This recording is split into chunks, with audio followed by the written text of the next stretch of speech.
3.3 ቢሊዮን የኢትዮጵያ ብር ይፈጃል። አረብኛ ቋንቋ ለኢትዮጵያ ግዴታ ነው። እያንዳንዱ ትምህርት ቤት ውስጥ አረብኛ ቋንቋ ልጆች እንዲማሩ ማድረግ። ግድሜ ርዕስ ግዕዝ አንማርም አያሳዝንም ወይ? በግዕዝ ስም ቅምጥቃት ቤተ መንግስቱ ከ4 ኪሎ ይወጣል፣ ኢትዮጵያ ትፈወሳለች። 2026 ላይ የታወጀውን አዋጅ እግዚአብሔር ገልብጬዋለሁ ብሎኛል። ደግሞ አንድ ዱዓዬ የወሃቢይን መርዝነትና የወሃቢይን ክፋት ለኸልቁ አላህ ያሳውቀው። ሰላም ጤና ይስጥልኝ። እንዴት አደራችሁ? እንዴት ዋላችሁ? እንዴት አመሻችሁ? አምላክ አበው ቅዱስ እግዚአብሔር ስሙ ዛሬም ዘወትር የተመሰገነና የተወደሰ ይሁን። በጣም በአጭር ቪዲዮ መጣሁትኝ፣ ምክንያቱም ቪዲዮዎች እየታዩ ስላልሆነ ድካም እንዳልፈጥር ብዬ ነው። ቢያንስ ይህን ቪዲዮ እንኳን ለብዙዎች እንዲደርስ 2000 ላይክ ብታደርጉልኝ ደስ ይለኛል። በወቅታዊ ነገር ተመልሼ መጣሁ። የሐሰተኛ ነቢያትን ደግሞ የአህዛብን ቀመርና የአባታችን አባ ገብረ ኪዳንን ፕሮጀክት ለማንሳት ያህል ነው። ታዲያ ቅድም ማስተነዋል፣ አሁንም እናንሳው። የትግራይ እናቶችን እንባ እናስቀድም። ሼር አድርጉት።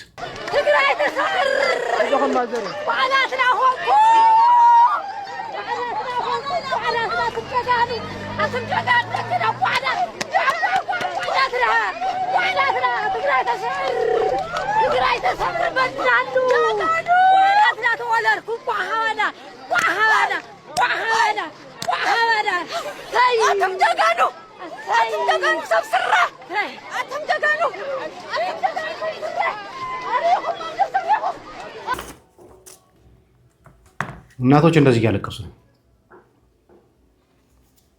እናቶች እያነቡ ነው ያሉት። በየቦታው የሚገደለው የኦርቶዶክሳዊ ቁጥር አላንስ ብሎ አማራ ክልል ላይም ኦርቶዶክስ ያለቀ ነው። ከዚህ በፊት ትግራይ ላይም ኦርቶዶክስ አልቋል። ድጋሚ ሌላ የኦርቶዶክሳውያን ፍጅት ለማምጣት እየተሰራ ነው ያለው።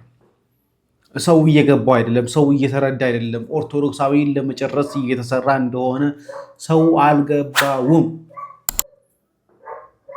አህዛቡ የቁጥር ብልጫን አምጥቶ ሀገራችን ውስጥ የሸሪዓ ህግን ለማምጣት ይሯሯጣል። ኦርቶዶክሳውያን ደግሞ ቁጥራቸውን ለመቀነስ በተለያየ ቦታ ላይ ጦርነት ተከፍቶባቸው እያለቁ ይገኛሉ። ገዳይ መከላከያ ኦርቶዶክስ ነው፣ ተገዳዩ ህዝብም ደግሞ ኦርቶዶክስ ነው። ንጹሐኑም ደግሞ ራሳቸው ለመከላከልም በአንድም በሌላም ጦርነት ውስጥ ያሉት ሁለቱም አካላት ኦርቶዶክሳውያን ናቸው። ትግራይ ላይ ከ94 በላይ ከ95% በላይ ኦርቶዶክስ ነው ያለው። አማራ ክልል ላይ ከ90% በላይ ኦርቶዶክስ ነው ያለው። እያለቀ ያለው አሁንም ኦርቶዶክስ ነው።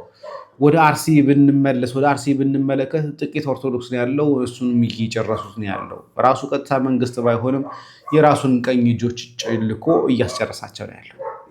አሁንም ግን አልገባንም። አሁንም የኦርቶዶክሳውያን እልቂት፣ የኦርቶዶክሳውያን ፍጅት አሁንም አልተረዳም። አሁንም ልንረዳው ፈቃደኞች አይደለንም። ደግሞ የራሱን ፓስተሮች ደግሞ አሰማርቶ እንዲህ ቤተ መንግስቱ ከ4 ኪሎ ይወጣል፣ ኢትዮጵያ ትፈወሳለች። በቅርብ ጊዜ ኦልሬዲ የጫካ ፕሮጀክት አልቋል አይደለም? ይሱ ቤተ መንግስት አልቋል አይደለም? በቃ የ4 ኪሎ ዘንዶ ሞተ። የ4 ኪሎ ዘንዶ ህዝብ የሚያባላ ዘንዶ፣ የሚያሳዝን ዘንዶ 4 ኪሎ ላይ ለዘመናት የነገሰ እግዚአብሔር ገደልኩት አለኝ። የማንሰራራት ዘመን። የኢትዮጵያ ትንሣኤ የሚጀምረው በአዲሱ ቤተ መንግስት ውስጥ ነው። የኦርቶዶክሳውያንን ፍጅት የሚፈጽመው ሰው ያለው ይሄ 4 ኪሎ የሚባል ቦታ ላይ እየፈጀ እየመራ እያስጨረሰ ያለው እስካሁን ድረስ በየትኛውም ነገስታት ያልተፈጸመውን የቁጥር ብዛት እየፈጸመ ያለ ግድያ ፈጻት እየበዛ ወይም ግድያውን እየመራ እየፈጸመ ያለው እዚሁ 4 ኪሎ ተቀምጦ ነው። ከየትኛውም ንጉስ ከየትኛውም ንግስት በላይ የኦርቶዶክሳውያን እልቂት ወይ ደግሞ የህዝብን ፍጭት እየፈጸመ ያለው 4 ኪሎ ተቀምጦ ነው። አሁንም እየተወቀሰ ያለው ግን ሌላ አካል የሱን የሩብ እንኳን ሰው ያልገደለን አካል ነው እየወቀሰ እየተደረገ ያለው። ታዲያ ይሄው ሰው ደቡብ አፍሪካ ላይ እንዲህ ብሎ ነበር። ሳውዝ አፍሪካ በተለያየ ከተሞች ለምትኖሩ ወንድሞችና እህቶች የሰራዊት አምላክ እግዚአብሔር በጁን 30 2026 ላይ የታወጀውን አዋጅ እግዚአብሔር ገልብጬዋለሁ ብሎኛል። እግዚአብሔር የተናገረ ምንም አይነት ትንቢት የለም። ምክንያቱም ከጥቂት ዓመታት በፊት ወደ ሳውዝ አፍሪካ ሄደህ ኪሳቸውን እጥብ አድርገህ ገንዘባቸውን ከበላ በኋላ መድረኩ ላይ 1 ሊትር ዘይትን ተሸክመህ ወጥተህ የጌታ መንፈስ ተናገረኝ ከዚህ በኋላ በኤርትራውያንና በኢትዮጵያውያን ላይ ምንም አይነት ሞት አይሆንም ሐዘን አይሆንም ጭንቀት አይሆንም የእግዚአብሔር መንፈስ ተናገረኝ ከዚህ በኋላ እናንተ ሰላማችሁ ይመለሳል እያልክ ስትቀባጥር ነበር ተመልከቱት ጌታ ማታ ብሎኛል ከዚህ ምድር ላይ ሞትን እሰብራለሁ ሞት ከእንግዲህ ወዲህ እግዚአብሔር ከነሱ ጋር ሆኖ እንባቸውን ካይናቸው ያብሳል ሞትም ከእንግዲህ ወዲህ በቃ በለው ሲል no more days no more በሳውዝ አፍሪካ በኢትዮጵያና በኤርትራውያን ላይ ከእንግዲህ ወዲህ ሞት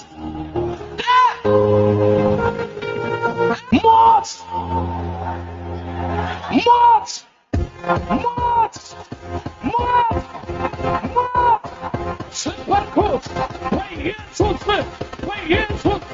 በኢየሱስ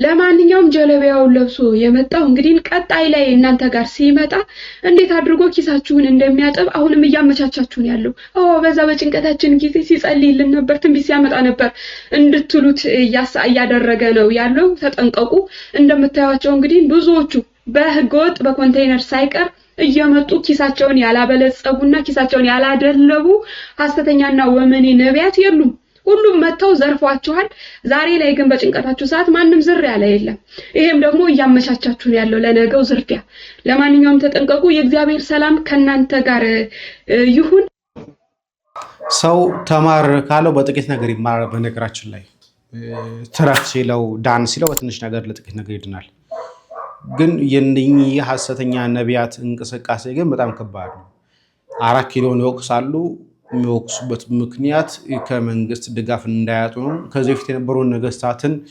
ይሳደባሉ ይራገማሉ ምክንያቱም አሁን ያለው መንግስት ማስደሰት የሱን ስራ ለመስራት ስለሚያስቡ ነው ተመልሰው ደግሞ የብር ጉዳይ ያመቻቻሉ ደቡብ አፍሪካ ላይ ከዚህ በኋላ ጦርነት አይነካቸው መከራ አይመጣባቸው ማለት ግን አሁን ላይ ስደት ላይ ያቸው ደቡብ አፍሪካ ይሄው ጁን 30 ያ ሆኖ ተፈናቅለዋል ተሰደዋል ረሃብ ችግር ላይ ናቸው የሐሰት ነቢያት ብቻ ኪሳቸው አይጉደልባቸው የሐሰት ነገራቸው ምን ነገር አይጉደልባቸው እንጂ who cares ለህዝቡ ወደ ወሃቢያ ከማለፍ በፊት አንድ ሼክ ንግግር ላቀርብላችሁ ደግሞ አንድ ዱዓዬ የወሃቢይን መርዝነትና የወሃቢይን ክፋት ለኸልቁ አላህ ያሳውቀው አሜን አላወቀውም ሰው እነሱ አንድነት እያሉ በዚች መሳሪያ ላይ ተጠቀሙብናል አሁንም ስንሰማ እኛ አንድነን እነሱ ናቸው የሚያሪቁን እያለ ሌላው አዋሙ ህዝብ ከነሱ እንዲሆን ያደረገ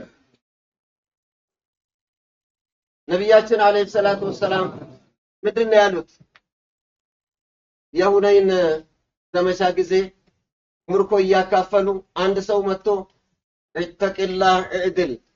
اتقلاህ አሽረፈል ኸልቅን ነብዩን አለይሂ ሰላቱ ወሰለም አላህን ፍራ እኩል አርጋ አካፍል አላላቸውም እንዴ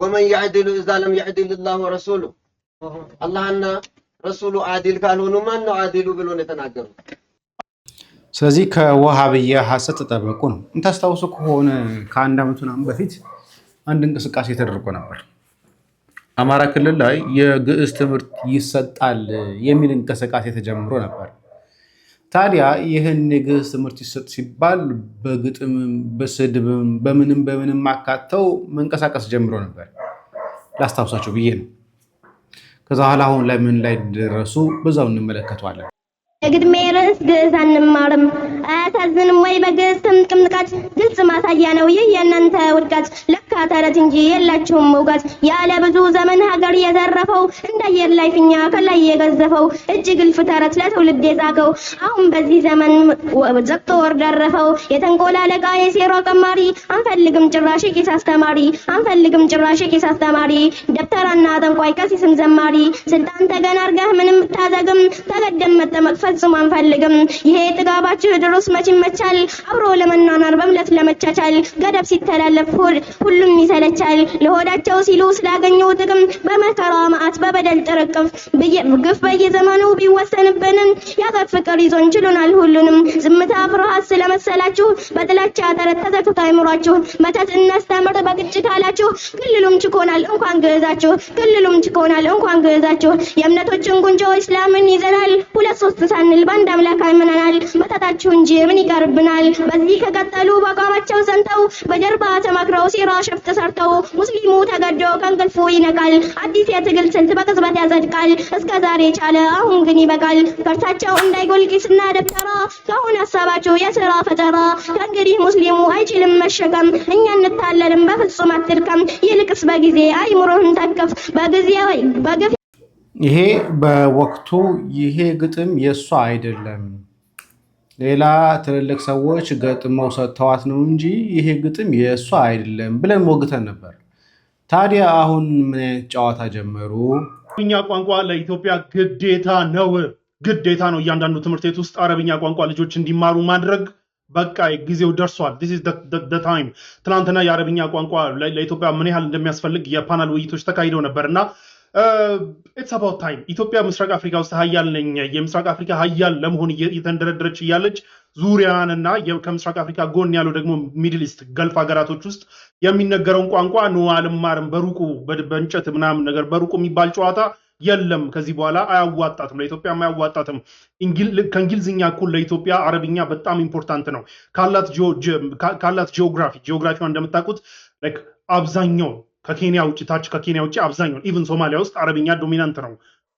ከሶማሊኛ ያው ህዝቡ ሙስሊም ስለሆነ ማለት ነው ለማንኛውም በጣም በሚያሳዝን ሁኔታ አረብኛ አይነገርም ሶማሊያ ውስጥ ሶማሊኛ ይነገራል እንጂ አረብኛ አይነገርም ሙስሊም ስለበዛ በራሱ አረብኛ እንድትናገር አያደርግም በነገራችን እኔ ሶማሌ ክልል ተወልጄ ያደኩኝ ሶማሊኛ እንናገራለን እንጂ አረብኛ አንናገርም በሚያሳዝን ሁኔታ የአረብ ሊግ አባል ነች ሶማሊያ ደን ጅቡቲ ደን ኤርትራ ራሱ የአረብ ሊግ አባል ነች የኤርትራ ከሜጀር ቋንቋዎች ከሚባሉት ውስጥ አረብኛ ነው ደን ሱዳን አለ ሱዳን ጀኑብ ሱዳንም ሆነ ሰሜን ሱዳን አረብኛ በደንብ ይወራል ዙሪያውን በሙሉ አረብኛ የሚናገሩ ሀገራት እና ደን ደግሞ ኢትዮጵያ ቀይ ባህርን አክሰስ ማድረግ እፈልጋለሁ ካለች ከቀይ ባህር ጋር በዛኛው ሳይድ የሚዋሰኑ የአረብ ሀገራት ጋር ያላትን ኮሚኒኬሽን እና ግንኙነት በአረብኛ አልማርም ግን ምናምን በሚባል ጨዋታ አይሆንም ስለዚህ ከዚህ በኋላ ለኢትዮጵያ የሚጠቅመው ጀነሬሽን ለኢትዮጵያ የሚጠቅመው በዲፕሎማሲም ይሁን በፖለቲካም ይሁን በቢዝነሱም ይሁን በንግዱ ዓለምም ዲፕሎማሲ ላይ ታውቃላችሁ በእንግሊዝኛ ከመግባባት በአስተርጓሚ ከመግባባት በዳይሬክት ቋንቋ መግባባት በጣም ከፍተኛ ዲፕሎማሲ ላይ ከፍተኛ ተጽዕኖ አለውና ይህንን ሁሉ ነገር ማድረግ የሚችለውና ለኢትዮጵያ የሚጠቅም ጀነሬሽን ማለት ከዚህ በኋላ ከእንግሊዝኛ እኩል አረብኛን አቀላጥፎ የሚናገር ነው ከዚህ በኋላ አረብኛ ልክ እንደ እንትን ስጋ ምንድነው እንደረከሰ ስጋ አረብኛን እየገፋን እኛ ከአረብኛ የተጠራራንን እኛ የሆነ ደስቴት ነን ምናምን የሚባል ሳክስ አይሰራም ከዚህ በኋላ እና ለማንኛውም አሁንም ከዚህ በኋላ ለኢትዮጵያ የሚጠቅመው ጀነሬሽን አረብኛን አቀላጥፎ የሚናገር መሆኑን ግዴታ ነው ኢትዮጵያ ጥቅሞቿን ለማስከበር ከዚህ በፊት አረብኛን ኢግኖር እያደረገች በግድቡ ጉዳይ እንኳን ግብጽ አረብ ሊግ ላይ እንደ ልቧ እንድትፈነጭና አረቦችን አገንስት እንድታቆም ያደረጋት እኛ አረብኛ አንማርም መስማትም አንፈልግም ብለን ዞር ባልንበት መድረክ ግብጽ በአረብኛ ሰክሳ ነው ያንን ደግሞ ዛሬ የኢትዮጵያ ልጆች አረብኛ የሚችሉ የኢትዮጵያ ልጆች እነ መሐመድ አልዓሩሲ ምናምን የመሳሰሉትን ታውቃላችሁ ያው በገዛ አረብኛቸው አፋፋቸውን ብለዋቸው የኢትዮጵያንም እውነት እንዲሰማ አድርጓል ያ መደረግ የቻለው ምንድነው አረብኛ እንደሚጠቅም የተረዱ የኢትዮጵያ ልጆች ስለተማሩት ነው ስለዚህ የተከበርኩ የኢትዮጵያ ሕዝብ ሆይ አረብኛን በየትምህርት ቤት መማር ኢምፖርታንት ባይ ዘ ዌይ እኔ ቲቸር ኩኩሻ ጋር የጀመርኩትን እንግሊዝኛ ክላስ አሁን ሰኔ 30 ላይ እመረቃለሁ ከዛ በኋላ ወደ አረብኛ አሁን እንግዲህ ተመልከቷቸው የግዕዙ ሰዓት አንዱ ሲጮህ የነበረው ግዕዝ አንማርም እያለ ሲጮህ የነበረው ይህ ሰው መጥቶ አሁን ለአረቦች ቀኝ ግዛት እንዲመች አድርጎ ወይ ደግሞ ለአረብ ሊግ እንድንገባ የሚፈልጉ አካላት አሁን ምን አይነት ነገር ካሪኩለም ቀርጸው አቀርበዋል። በመጅልስ ደረጃ ነው ይሄ ካሪኩለም እየተሰራ ያለው። አረብኛ አንድ የመማሪያ ቋንቋ ተደርጎ በትምህርት ካሪኩለም ውስጥ እንዲቀረጽ ፕሮጀክታቸውን ጨርሰው ነድፈው አቅርበዋል ለትምህርት ሚኒስቴር።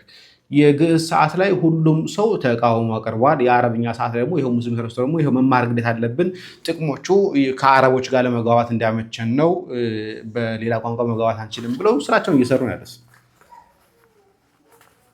ምንድነው ተስፋችሁ ነው? ምንድነው ሐሳባችሁ? አሁንም ለቀኝ ግዛት ራሳችሁን እንጃችሁን እየዘረጋችሁ ነው። ግብጽ ብትባል በቀኝ ግዛት ተገዝታ ነው። በእስልምና ጦሮች የዛን ጊዜ የእስልምና ጦሮች ገዝተዋቸው ስለነበር ነው ቋንቋውን የለመዱት። ሱዳንም እንደዛው፣ ሌሎችም ሀገሮች ሶማሊያ አረብኛ ስለማይናገሩ፣ ኤርትራም ቢሆን ያደረገችው ነገር የምናውቀው ነገር ነው ይህን አረብኛ ለማወቅ።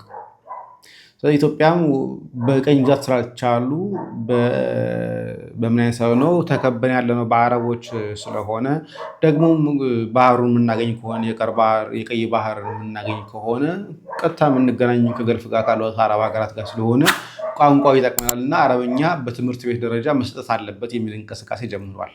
እግዚአብሔር ይስጣቸው። እኛ ሰዎች ተኝተዋል። ጥሩ ነው፣ ተኙ፣ በርቱ። ይሄን ለማለት ያህል ነው። ወደ አባታችን ወደ አባ ገብረ ኪዳን ልምጣ። 3.3 ቢሊዮን የኢትዮጵያ ብር ይፈጃል። ቀጥሎ ሕክምናውን የሕክምና ሴንተሩ ሆስፒታሏን አንዷን ሴንተር ሰርቶ ለማጠናቀቅ በግምት ከ2 ዓመት እስከ 3 ዓመት ሊፈጅ ይችላል ማለት ነው። ሰርቶ እንደተጠናቀቀ ስራችን እንጀምራለን ማለት ነው። ከዚህ በመቀጠል እሰይም ውስተ ጽዮን የመጨረሻ ንግግሬ ነው ይሄ። እሰይም ውስተ ጽዮን እብነ ማዕዘንት ውስተ መሰረታ ህሪት ወክብርት እንተ ብዙኅ ሴጣ። የተከበረውን የተፈተነውን እውነተኛውን የመሰረት ድንጋይ በጽዮን አኖራለሁ። ትንቢተ ኢሳይያስ ምዕራፍ 28 ቁጥር 16 ላይ። ሌላኛው ተስፋ ለቆረጡት ወገኖች ተስፋ ለመስጠትና የመጨረሻው ሰው ለመፍጠር ነው። አንድ ፈላስፋ እንዲህ ብሎ ነበር። ዲዮጋኖስ የተባለ ፈላስፋ ነው። መብራት አብርቶ በገበያ መሃል እየዞረ ሻማ አብርቶ ምን ጠፍቶ ነው ቢሉት ሰው ጠፍቶኝ ብሏል። ምን ነው ይሄው የሚንጫጫው ሰው አይደለም ምን ቢሉ የሚያስብ ሰው ነው የጠፋኝ ብሏል። ስለዚህ ምንድነው እኛም በዚህ ሕክምና የፈለግነው ሰው ለመፍጠር ነው። በሱስ የጠፉ ወጣቶችን ወንድሞቻችንን ከሱስ ሪከቨሪ አድርገው አገግመው የሚፈወሱበት፣ ወጣቶች ያልገቡት ከሱስ የሚጠበቁበት፣ ለሀገራችንና ለቤተ ክርስቲያናችን በሱስ እየጠፋውን በልምድ የታሰረውን በኃጢአት የጎሰቆለውን ወጣት ጠግኖ ለቤተ ክርስቲያንም ለሀገርም ሰው ለመፍጠር ነው። ሰው መፍጠር የእግዚአብሔር ዓላማው ስለሆነ በዚህ ምክንያት ሆስፒታሉን መስርተናል። ወንጌልም እንዲፋጠን ገንዘብ ካገኘንበት ደግሞ ወንጌል እንዲፋጠን፣ በተለይም ደግሞ የኢትዮጵያ ኦርቶዶክስ ተዋሕዶ ቤተክርስቲያን 3ቱ ሰንሰለቶቿ የሚባሉት ክህነት፣ ምንኩስናና ትዳር፣ እነዚህ 3ቱ እየፈረሱና እየደፈረሱ ስለሆነ ገንዘብ ካገኘን መንፈሳዊ ፕሮጀክት ቀርጸን ከሀገረ ስብከታችን ጨምሮ መላው የኢትዮጵያ ኦርቶዶክስ ተዋሕዶ ቤተክርስቲያን ጉባኤ ቤቶች ወይም ብፁዓን አባቶች በተቀበሉንና በር በከፈቱልን መንገድ እየሄድን ከሌሎች ጉባኤ ቤቶች ጋር በመሆን 3ቱ የቤተ ክርስቲያን እየተሰበሩ ያሉት ልጅ አስተዳደግና ኦርቶዶክሳዊ ትዳር፣ ክህነት፣ ምንኩስና እንዲጠገኑ ከዚህ ሆስፒታል በሚገኘው ገንዘብ እንሰራበታለን። ዓለምን ደግሞ በሕክምና እናገለግልበታለን። ይህ ዓላማችን ነው። ፕሮጀክታችን የሚያካትታቸው ይዘቶች የመጀመሪያው መልቲ ትራውማ ሴንተር አለው። መልቲ ትራውማ ሴንተር ማለት ምን ማለት ነው? ብዙ ጉዳቶች የደረሱበትን ሰው አንዴ የሚታከምበት ሴንተር ማለት ነው። የምንገነባው እዚህ ቦታ ሆስፒታል ብቻ ሳይሆን ይሄ ሜዲካል ቪሌጅ ነው ወይም የሕክምና መንደር የሕክምና ምድር ነው የምንመሰርተው። ይሄ ቦታ አንድ ሆስፒታል የምናቆምበት ሳይሆን የሕክምና ክፍለ ከተማ በሉት ዝም ብላችሁ እዚህ ላይ የምናቋቁመው ሕክምና ያለበት የሕክምና መንደር ነው እንጂ ነጠላ ሆስፒታል አይደለችም። ስለዚህ እዚህ ላይ የምንመሰርተው እግዚአብሔር ይስጥልኝ የመጀመሪያው መልቲ ትራውማ ሴንተር። ለምሳሌ ይሄን ለመንገር ከፎቅ ወድቆ የተከሰከሰ ሰው ቢኖር እጁም ደቆ እግሩም ደቆ ሁሉም ደቆ አንዴ ሁሉም ሰርጀሪዎች የሰርጅን ባለሙያዎች መጥተው ሁሉንም ሰርጀሪ የሚሰሩበት ፈጣን የኢመርጀንሲ ቀዶ ጥገና የሚደረግበት ሴንተር ነው። በዚህ ቦታ ያለው ፓሊቲቭ ኬር ሴንተር አለን። ይህ ማለት አትድኑም ተስፋ ቆርጣችኋል የተባሉ ወገኖቻችን ከየትኛውም ሆስፒታል የተሰናበቱትን በዚህ ሴንተር ውስጥ እንክብካቤ ይደረግላቸዋል። አራተኛ ደግሞ የዲያግኖስቲክ ሴንተር፣ ይሄ ደግሞ ከልዩ ልዩ ቦታዎች የምርመራ እንዲያደርጉ ታዘው ለሚመጡ ሰዎች ምርመራ የሚደረግበት ሴንተር ነው ማለት ነው። ከዚያ ቀጥሎ የህፃናትና የእናቶች ማዘር ኤንድ ቻይልድ ሴንተር የሚባለው ነው። ይሄ ደግሞ የቅድመ ጽንስና ቅድመ ጋብቻ ማማከር፣ ቀጥሎ ደግሞ ጊዜ ጽንስ ማማከር፣ ከወለዱ በኋላ ክትትልና የህፃናት እንክብካቤና አስተዳደግ ሁሉ የሚሰጥበት የእናቶችና የህፃናት ማዕከልም በዚህ ቦታ እንገነባለን ማለት ነው። ሌላኛው ጠቅላላ ሆስፒታል አለን። ጠቅላላ ሆስፒታላችን የልብ፣ የኩላሊት፣ የካንሰር እና የሌሎች ህክምናዎች ማዕከልም አንዱ ማዕከላችን ነው። ከዚህ ቀጥሎ ደግሞ የቪአይፒ ህክምና አለ። ቪአይፒ ህክምና የሚባለው በጣም የገረመኝና በጣም የሚወደድኩትኝ ሀሳብ ደግሞ በተጨማሪ ከሌሎች ሀሳቦች በተጨማሪ ደግሞ ይሄን ወድጀዋለሁ። ድሃና ሀብታም የምንለይበት ሳይሆን ብፁዓን ሊቃነ ጳጳሳት፣ አባቶቻችን ካህናት፣ አባቶቻችን መነኮሳት፣ ሌሎችም የሃይማኖት ሰዎች ክብራቸውን በጠበቀ መንገድ የሚታከሙበት ከምዕመናን ጋር ሳይጋለጡ በብቻቸው ገብተው የሚታከሙበት የራሱ የመኪና መግቢያ ያለው፣ እንደገና ደግሞ ሀብታሞቻችን ውጭ ሀገር የሚሄዱት እንደው ለሕክምናው ብቻ ሳይሆን ለሴፍቲያቸው እያሉም ስለሆነ ባለስልጣኖችም ጭምር ማለት ነው የእነሱንም ብር ብናስቀረው ብለን ነው። ስለዚህ እግዚአብሔር ከፈቀደልን ማንም ሰው ሳያያቸው ወደፊት ይሄ የሜዲካል ቪሌጃችን በጠነከረ ሁኔታ ሲቀጥል የሄሊኮፕተር ማረፊያ ሁሉ ሊኖረው ይችላል። ስለዚህ እዚያ መጥቶ ማንም ሰው መጥቶ ታክሞ የሚሄድበት ማዕከል እግዚአብሔርን አምነን እንገነባለን እዚሁ ቦታ ማለት ነው። ሌላኛው ደግሞ ሀገር በቀል እንግዲህ ታውቃላችሁ፣ ለምሳሌ በዓለም ላይ በአውሮፓ ውስጥ የግዕዝ ቋንቋን በፒኤችዲ ደረጃ የሚያስተምሩ ሀገሮች አሉ። ለምሳሌ ጀርመን በመድኃኒት ቅመማ የምትታወቅ ሀገር ናት። እንዴት ነው ቢሉ የኢትዮጵያ መጻሕፍት ብራናዎችን ወስደው ማለት ነው። እኔ ራሴ ጀርመን ሄጄ ሙዚየም ስጎበኝ እነዚያን መድኃኒት አያጄሌ የሚያቀምሱኝ መስሎኝ የት ነው ያሉ ብዬ ስል ፈረንሳይ ሙዚየም ሄጄ ወደ 3000 ብራና መጽሐፍትን በሶፍት ኮፒ ስቀበል እነዚህ መጽሐፍት ሳሲል አይ እነዚያ ሬር ቡክ ሴንተር ነው ያሉት፣ እነዚያ ጥቂት ስውር መጽሐፍት ውስጥ ነው የሚገኘው፣ ለእናንተ አይፈቀድም ብዬ እጄን ባፌ ጭኜ መጣሁ። ስለዚህ ሀገራችን ቤተክርስቲያናችን በመድኃኒት ቅመማ እና አባ ጊዮርጊስ የእጽዋትን ጠባይ የጻፉት መጽሐፍ ነበረ። ያንን የኢትዮጵያ ስልጣኔ መልሰን ኢትዮጵያ ውስጥ የመድኃኒት ምርምር እንግዲህ ታውቃላችሁ፣ በዓለም አቀፍ ደረጃ የኢትዮጵያ ሰው እየሄደ የሚታከምባት ሀገር ንገሩኝ እስኪ አንዲት። ብዙ ሰው የሚሄድባት ታይላንድ ትመስለኛለች። ለምንድን ነው ብትሉኝ፣ ሁለት ነው ያቺ ሀገር ያደረገችው። አንደኛ በእንክብካቤ ዶክተሮቿ ኃይለኞች ናቸው፣ በጣም ጎበዞች ናቸው፣ እንክብካቤ በማድረግ አያሸማቅቁም። ሁለተኛ ደግሞ ሀገር በቀል መድኃኒቱን አዘመኑትና ወደ ዘመናዊ ሕክምና ቀይረው ሕክምናቸው በደንብ የላቀ ሆነ። እኛም የኢትዮጵያን እነ ዳማከሴን ጭምር አሰልጥነን የኢትዮጵያ ትልቅ ሕክምና እናደርጋቸዋለን ማለት ነው። የመጨረሻው ለሀገር የሚያዝኑ የኢትዮጵያን ሕዝብ የሚያገለግሉ ቀለም፣ ዘር፣ ጎጥ፣ ሃይማኖት ሳይለዩ ሰውን ሁሉ አዝነው የሚያገለግሉ የሕክምና ባለሙያዎችን የምንመርቅበት የሜዲካል ኮሌጅ ሴንተር ደግሞ አለን። የሕክምና ትምህርት ቤት አለን ማለት ነው። እነዚህን ሴንተሮች ገንብተን የምናጠቃልልበት ጊዜ ሁሉም እነዚህ ቪሌጆች የሕክምና ቪሌጁ ተሰርቶ ለመጠናቀቅ 9 ዓመታትን ይፈጃል። እንግዲህ 9 ዓመት ቀላል አይደለም። ነገር ግን ኦርቶዶክሳውያን በተለይ ደግሞ ብሩን ቶሎ የማዋጣት ወይ ደግሞ የማሰባሰብ ገቢው ስራ የሚሰራ ከሆነ ሊፈጥንም ይችላል። እንደተመለከታችሁት የግዕዝን ጥቅም ተናግረዋል። በተለያዩ ዓለማት ያለው በተለይ ደግሞ ወደ ጀርመን አካባቢ ብትሄዱ ደግሞ ግዕዝን ተመራምረው መጽሐፍትን አገላብጠው ከዛ የሚገኘውን መድኃኒቶችን እንዴት አድርገው ዓለም አቀፍ ውጤታማ የሆነ ነገር እንዳገኙ። ስለዚህ ግዕዝን መማር ሀገር በቀል የሆኑ ጥቅሞች ብቻ ሳይሆን ለዓለም አቀፍ ጭምር አስተዋጽኦ ማድረግ የሚችሉ የመድኃኒቶች መገኘት የሚችልበት መድኃኒቶች በምርምርም ጭምር ሊገኝ የሚችልበት ነው። ስለዚህ ግዕዝን ለአንቋሾ ከደብተራና ከጥንቆላ ጋር አገናኝቶ አረብኛን ግን ትልቅ ነገር አስመስሎ መናገር በጣም ነውር የበዛበት ስራ መሆኑን እንድታውቁት ነው። ሌላኛው እንግዲህ መረጃ እያየን ያለነው መረጃ ከቅባቶች ጋር በተገናኘ ነው። በምስራቅ ጎጃም ላይ ነው ያለው። ይህ የምትመለከቱት በኢትዮጵያ ጥንታዊ የኦርቶዶክስ ቤተክርስቲያን ዝርዝር ገቢ ማሰባሰቢያ ተብሎ እንደምትመለከቱት ደረሰኝ ጭምር ነው። የኢትዮጵያ ጥንታዊ ኦርቶዶክስ ቤተክርስቲያን የሚለው በጣም በሚያሳዝን ሁኔታ ላይ ፓትርያርካቸው ይሄ ነው የተሾሙ ከዚህ በፊት እንደተሾመና እንደተወገዘ የምናውቀው ነገር ነው። ታዲያ ይህን ነገር እንዲስፋፋ በር እየከፈተ ያለው ደግሞ ይህ አቡነ ቶማስ የተባለው ሰው ነው። በጣም ብዙ ጊዜ ተናግረናል። ስለሳቸው እንደምታዩቸው ፓትርያርክ አቡነ ቄርሎስ ጭምር እየተባለ ማህተብ ሰርቶ ሊቀ ጳጳስ አቡነ ዮሐንስ አፈወርቅ እየተባለ ማህተብ ተመቶ እየሰራለ ነው። ታዲያ ይህ ነገር ከወዴት ወዴት የተስፋፋ ነው የሚለውን ነገር ላንብብላችሁ።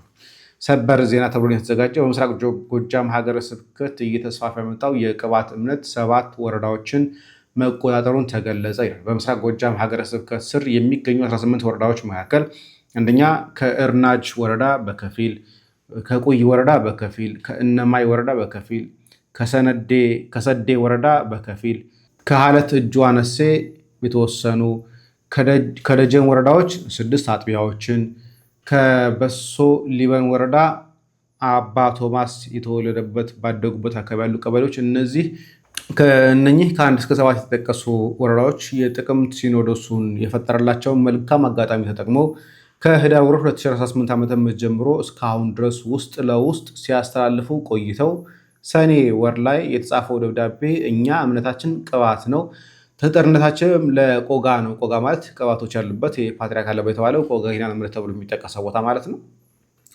ለቆጋ ነው፣ ሃይማኖታችንን ነፃነት ይሰጠን በማለት የዞኑን መንግስት መጠየቃቸውን ከመንግስት መስሪያ ቤቶች ያሉ ክርስቲያኖች መረጃ አድርሰዋል። እጅግ በጣም ይገርማል፣ ያሳዝናልም። ቅባቴው ቶማስ አቡነ ቶማስ ማለት ነው በቅባት እምነት የሚጠረጠሩ ናቸው። ማህበረ ቅዱሳንንም ከዛ አባረዋል። ከአዊ ዞን ያለውን ነገር አባረዋል። ሰንበት ትምህርት ቤቶችን ዘግተዋል። ምንም አይነት መንፈሳዊ ጉባኤዎችንም ጭምር እንዳይደረግ በደብራት ደረጃ ያገደ ሰው ነው። ይህ ሰው እንግዲህ ተወልዶ ባደገበት ቦታዎች ጭምር እየተነጠቀ ያለ ሰው ነው። እንግዲህ ባለፈው ይህ ቶማስ የተባለው ሰው አቡነ ዘካርያስ ቅባት እምነት እየተስፋፋ ነው፣ አደብ ሊበጅለት ይገባል ብለው በጻፉት ደብዳቤ እንዲህ የሚባል ነገር የለም ሐሰት ነው ብለው ደብዳቤ ጭምር ጽፈው ሞግተው ነበር። ያ በተባለ እንግዲህ በሳምንቱ ነው እንዲህ አይነት መረጃዎችን እያየን ያለ ነው። ቤተክርስቲያን ሌላኛው ፈተና በተለይ ቆጋ ላይ ያለው ኪዳነ ምሕረት ላይ ያለው ነገር እየሰፋ እየጠነከረ ምንፍቅናው እየተስፋፋ ያለው ይሄ ቄርሎስ የተባለው ሰው በባለፈው ተወግዞ ነበረ።